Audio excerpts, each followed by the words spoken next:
بسم الله الرحمن الرحیم. السلام علیکم د لټون ټي وي ډیرو ګرانو کتونکو اوریدونکو. امید لرم چې تاسو به ښه یې. په نننۍ ویډیو کې به تاسو سره د یو داسې اسلامي دورې خلافت معلومات شریک کوم کوم چې په سونو کاله د دنیا په یو لوی حصہ خپل خلافت قائم کړی و. ګرانو کتونکو نن به موږ تاسو سره د خلافت عثمانيه باره کې معلومات شریک کوو. ګرانو کتونکو تاسو ته دا به هم معلومه وي چې د پاکستان حکومت په سرکاري تور باندې په پی ټي وي کې یو ترکیش ډرامه خپروي چې نوم یې د ارتغل ویل کیږي چې د دې ډرامې ډبینګ یعنی په نورو ګڼو ژبو کې ترجمه شوې ده او په مختلفو ملکونو کې خلک ډېر زیات په شوق باندې ګوري. خو بعضې داسې ملکونه دي چې هغوی په دې ډرامه پابندي لګولې او په خپل ملک کې د نشر کولو اجازت نه دی ورکړی. آیا تاسو ته دا معلومه ده چې په دې ډرامه کې داسې خاص څه دي مې موضوع یا مقصد څه دی؟ ګرانو کتونکو دا ډرامه د حقیقت نه ډکه ده، کومه کې چې د مسلمانانو شاندار ماضي، د دوی اتحاد، طاقت یعنی د خلافت عثمانيه ته د ورکړی شوی نیک، بهادر، ذهین، جنگجو او نډر حکمرانان په داسې ښایسته انداز پیش کوي چې مسلمانانو ته د دوی شاندار او ښایسته تیر شوی زمانه واپس را یادوي، کوم چې د یورپ بې مقصده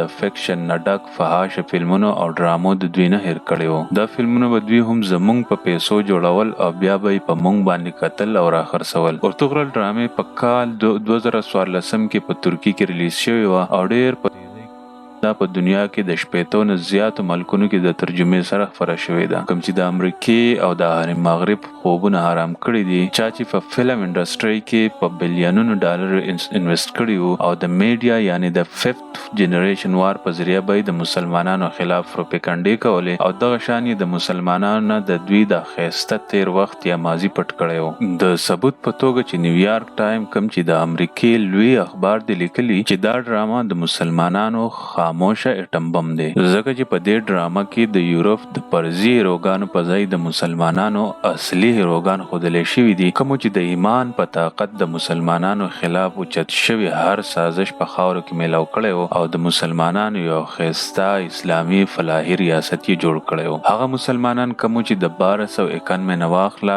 تر 1924 پورې یعنی په سلطنت عثمانيه کې د مسلمانانو دفاع د توري په زور کړی وه او تر 600 کال پورې اسلامي خلافت قائم ساتلی وو. د دې ډرامې نه دومره په ویره کې دی او د دې د بین کولو یا بندیز دپاره خپل هر قسم کوشش ولی کوي. د دې دپاره به اول تاسو د غازي ارتغل کوم چې د خلافت عثمانيه د بنیاد خودو والا د ټول ناولنې انسانو د خلافت عثمانيه جوړېدل د دې عروج او زوال زبې درته په مختصر توګه باندې په مختصر الفاظو کې تاسو ته بیانوم. دا خو ډیر زیات لوی داستان دی او تاسو د فوی د فار به ډیر په کم الفاظو کې تاسو ته بیان کړم. ګرانو کتونکو سلطنت عثمانيه کم چې په درې برازم خوراوه د خلافت ته یو نفس بل داسې نیک ایماندار او دیندار حکمران راغلو چې د دې سلطنت شان نور هم اوچت کړو، کم چې د دې وخت سوپر پاور یعنی منګول او د رومن خوبونه حرام کړي او دوی ته دا اوهدل چې جنگونه نه صرف په تورو او په زور ګټلې کیږي بلکې په سوچ او تدبیر باندې هم ګټلې کیږي، ځکه چې د منګولو سره خونخوار قسم فوج او جنگي اوزار هر قسم ورسره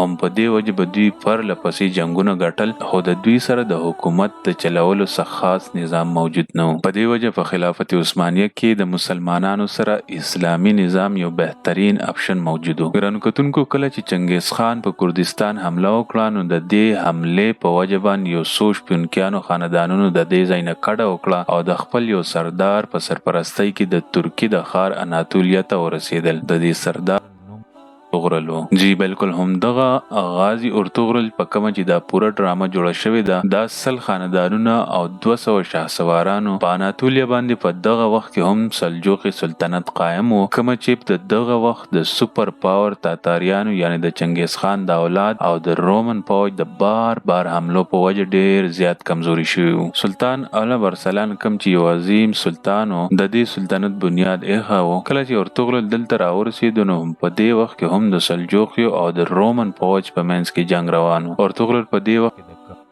او د حق د مرستې فیصله وکړه او د سلجوقي فوج د مشر علاودین سره یو ځای شو او داسې په بهادرۍ د رومیانو سره جنگ وکړو چې رومیان یې په تېښته مجبور کړل. د کومې په وجه چې سلطان علاودین ډیر زیات خوشاله شو او د اناتولیا مغربي طرفي ارتغل ته ورکړو. د کومې په وجه چې دته د په اطاعت کې یو اتحادیه هم میلاو شو او هسې هم ارتغل یو ایماندار بهادر او ذهین انسانو. هغه په هر بغاوت کې د سلطان علاودین سره اوږه په اوږه ولاړو او جنگېدو به، خو په خپل هیڅ کله هم هغه بغاوت ونه کړو ځکه چې وفاداري د دوی په وینه کې شامله وه او هغه په هر سلطان علاودین سره ولاړو. په کال 1258 کې د چنګیز خان وسیع هلاکو خان په بغداد حمله وکړه او د وینو ډنډې ودرولې. د نوجوانانو سرونه یې پرې کړل، د دوی د کوپړو مینارونه جوړ کړل، ښځې او ماشومان یې قید کړې، د علم او د پوهې کتابونه یې وسوځول او په اوبو یې لاهو کړل. د دې نفس دا ګمان جوړ شو چې مسلمانان به د یو قوم په شکل په تاریخ کې بیا چرې هم راوچت نشي. خو بیا په 1285 کې د ارتغل په کور کې یو ماشوم پیدا شو چې نوم ورله عثمان کې هودو. دا فضاحت اخلاق او په بهادرۍ د خپل پلار په شانو او هم دې مخې ته لاړو او خلافت عثمانيه جوړه کړه. د کومې بنیادونه چې سلطان ارتغل د مخکې نه ایښي وو،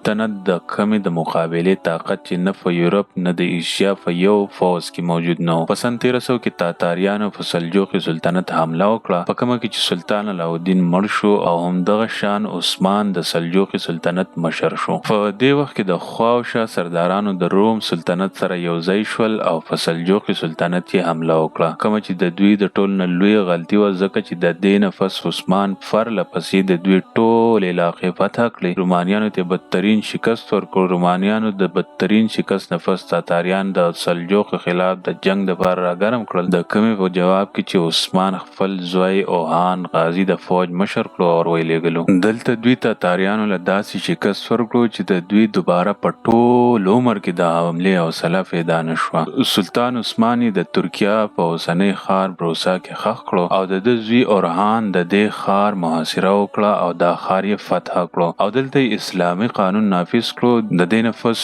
د فتح دا سلسله دومره مخې ته لاړه چې سلطنت عثمانيه په 3 پر اعظمه باندې خوره شوه او د دوی د خلافت مرکز ترکیه. په دې خلافت کې د موجوده دور ارمینیا، عراق، شام، اردن، فلسطین، بلغاریا، یونان، حجاز او د مصر په شان نور لوی علاقې شامل وي او دا خلافت تر 1924 پورې قائم و. په 1923 لنی جنگ عظیم نفس د خلافت عثمانیه خلاف اتحادی پوځونه یعنی فرانس، جرمني او برتانیې د خلافت عثمانیه د سلطان د ګیرولو نفس دنه یو معاهده واغسته چې که خپل سلطنت د حملې نه بچ کول غواړي نو د امن لپاره به زمونږ سره معاهده کې یو څو شرطونه به مني او هغه شرطونه دي هغه 100 کاله معاهده کومه ته چې معاهده لوزان وایي. په دې معاهده مصطفی کمال اتاتورک دستخطونه وکړل او دا 100 کاله معاهده وشوه. د اولنی جنگ عظیم نفس برتانیې خپل یو ډېر ښه جاسوس د عربو په منځ کې د خلافت عثمانیه خلاف په داسې طریقه داخل کو چې هغه د عربو پوره دیني علوم، رسم و رواج او کمزورونه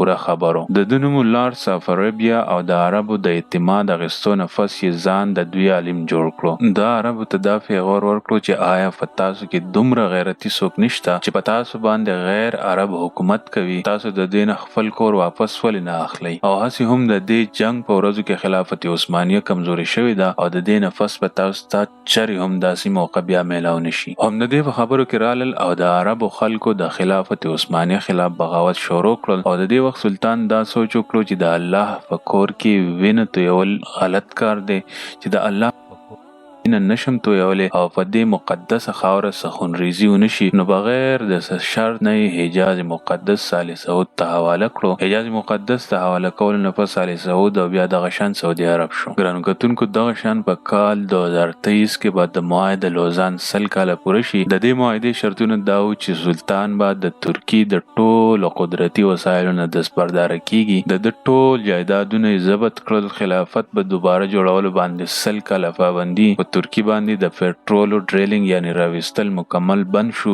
د دوی د ټولو نه اهم بندرګاه باسفورس کومه چې ډیره زیاته اهمه ده، کومه چې ایشیا د یورپ سره ډیره په کمه فاصله د دې یو طرف ته بلیک سی موجود دی او بل طرف ته میډیټرین سی موجود دی. د عالمي ملکیت قرار ک یعنی دلته په تیریدونکو جهازونو به ترکی تر 100 کال پورې هیڅ قسم ټیکس نشي اخیستی. یعنی د ترکی لاس په وتړل او د 100 کال پورې یو طرف ته گزاره کړه او کمال اتاتورک اسلامي ترکی نه یو سیکولر ترکی آغاز شروع کړو. کومه نه پس په ترکی کې شراب نوشي، بهایي او زنا عام شو، یعنی چې ترکی مسلسل د دین اسلام نه لري لاړه. مصطفی کمال د اسلام خلاف هر کارو کو کم نه چې مونږ اسلام منع کوي. کومه نه پس چې الله پاک ترکی لا د طیب بردگان په شکل کې یو نر باچا ورکو د کمی پزړه کې چې د مسلمانانو د فار ډیر زیات درد موجود دی. طیب بردگان په ډیر کمال سره بغیر د عدلی فوز یا بل داسې ادارې سره د ټکراو نه بغیر ترکی او اسلامي او فلاحي مملکت طرف ته روانه کړه او 2023 کې صرف 3 کال پاتې دي بیا به دا ټول پابندیان ختم شي او ترکی په خپل ټولو فیصلو کې خود مختار شي، بلکې خپل وسایل به دوباره استعمالول شي او که خلافت وغواړي نو خلافت دوباره قائمول شي. او هم په دې وجه د اهل یورپ خوبونه تختیدلي دي او په 15 جولای 2016 باندې د امریکای او اسرائیل په سازش ترک فوج کې بعضی کسانو د ترک حکومت خلاف بغاوت کړی و، مګر د ترک نر عوامو د دوی د ټینکونو مخې ته سملاستل او د دوی دا بغاوت مکمل ناکامه کړی و. ځکه چې دوی ته پته ده که مسلمانانو ته د ارتغل په شکل کې یو بل مشر میلاو شو نو د دوی نه به د دوی د هر هغه ظلم او زیاتی تپوس کوي کوم چې دوی په اوسنۍ زمانه کې د مسلمانانو سره کوي. د دې خلکو دا حال به هم د رومن او تاتاریانو په شان وي، خو افسوس چې د نن دور مسلمانانو ته د دې خپل تاریخ هډو پته نشته. په دې وجه د دې ډرامې د ختمولو لپاره دوی هر قسم کوشش کوي او د خلکو په ذهنونو کې قسم وهمونه اچوي. ګرانو کتونکو، په خلافت عثمانيه کې جنگونه هم د اسلامي اصولو په دایره کې کېدل. د قیدیانو، زنانو او ماشومانو سره به هغه سلوک کېدلو کوم چې په قرآن او حدیث کې فرمایلی شوی. دوی د منګولیا په شان د کوپړو مینارونه جوړ نکړل، بلکې په هغه خلکو باندې د توري گزار وکړو د کومې چې دین اسلام اجازت ورکړی. دوی هر فتح شوی علاقه د اسلامي اصول پر رڼا کې قائم کړه او اقلیتونو له پوره حقوق ورکړل. دوی عدل او انصاف قائم کړو. مسجد نبوي، مسجد خضرا، مسجد الحرام، د دوی جدید تعمیر او توسعه، سیدنا امیر حمزه مزار تر مکه مکرمه پر یو عظیم الشان نهر او د حضرت محمد